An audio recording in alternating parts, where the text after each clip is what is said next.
Voyons Moïse au désert, derrière le désert, pendant ces 40 années. Oh, nous pensons certainement que cela n'avait aucune raison d'être dans l'économie de Dieu. Cependant, les déserts signifient toujours quelque chose que vous devez découvrir.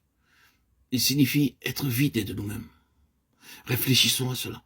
Vous ne pouvez pas être une personne qui a de l'importance dans le désert. Vous ne pouvez pas être une personne autosuffisante dans le désert. Vous ne pouvez pas être une personne sûre de vous dans le désert. Le désert vide et tari, tout cela. Vous n'êtes pas seulement dans le désert est en vous, stérile, désolé, sans ressources, inutile.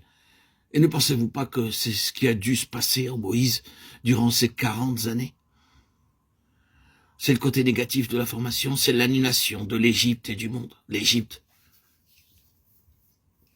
c'était l'autosuffisance. L'Égypte est toujours synonyme d'indépendance, et l'Égypte devait être tarie en Moïse.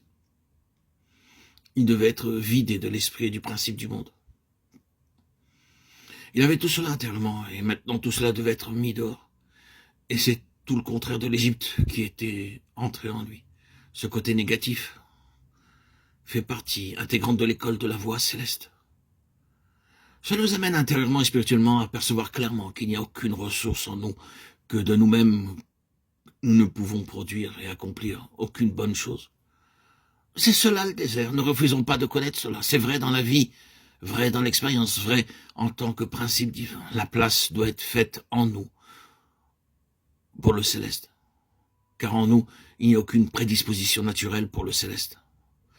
La suite de tout cela, c'est que Moïse a dû revenir vers l'Égypte pour l'épreuve de l'émancipation. Maintenant, c'est le Seigneur qui le décide, et non plus Moïse. Désormais, tout doit procéder du Seigneur, ou rien du tout. L'Éternel dit à Moïse, « Tu verras maintenant ce que je ferai. » Exode 6:1. Moïse avait dit un jour, « Maintenant, vous verrez ce que je ferai. » Et nous connaissons la suite et le poids de ces paroles à l'égard de cet Égyptien et des Hébreux. Mais tout cela était désormais révolu. Le Seigneur disait, « Maintenant tu verras ce que je ferai. » Je ferai, car maintenant tu as cessé de faire. La position est modifiée, tout devient maintenant possible.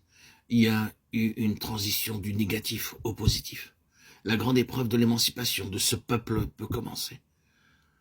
La première scène concerne la verge et la main, selon Exode 4. Qu'est-ce que tu as dans la main? Une verge. Très bien, par cette verge, des choses vont être faites. Mais maintenant, ta main dans ton sein et retire-la maintenant. Que vois-tu? Elle est blanche de lèpre. Mais encore ta main dans ton sein et sors-la. Comment est-elle désormais? Elle est propre et saine.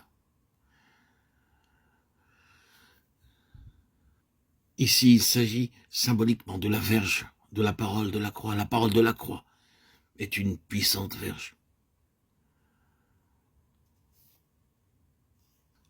Les Égyptiens connaîtront que je suis l'Éternel. Exode 7:5. C'est cela l'enjeu. La parole de la croix, la parole d'un sacerdoce vivant a une application pratique. Cela concerne premièrement le domaine tout entier de la nature et de la création. Moi, l'Éternel, j'ai fait toutes choses. Seul, j'ai déployé les cieux. Seul, j'ai étendu la terre. Ésaïe 44:24. Le Seigneur du calvaire est le Seigneur de la création. Et la première mise en application de la parole de la croix est dans ce domaine de l'Égypte. Au contact du Seigneur, de la création, le monde des choses vivantes est soumis au jugement. Car la contestation porte sur cette déclaration. Je suis le Seigneur.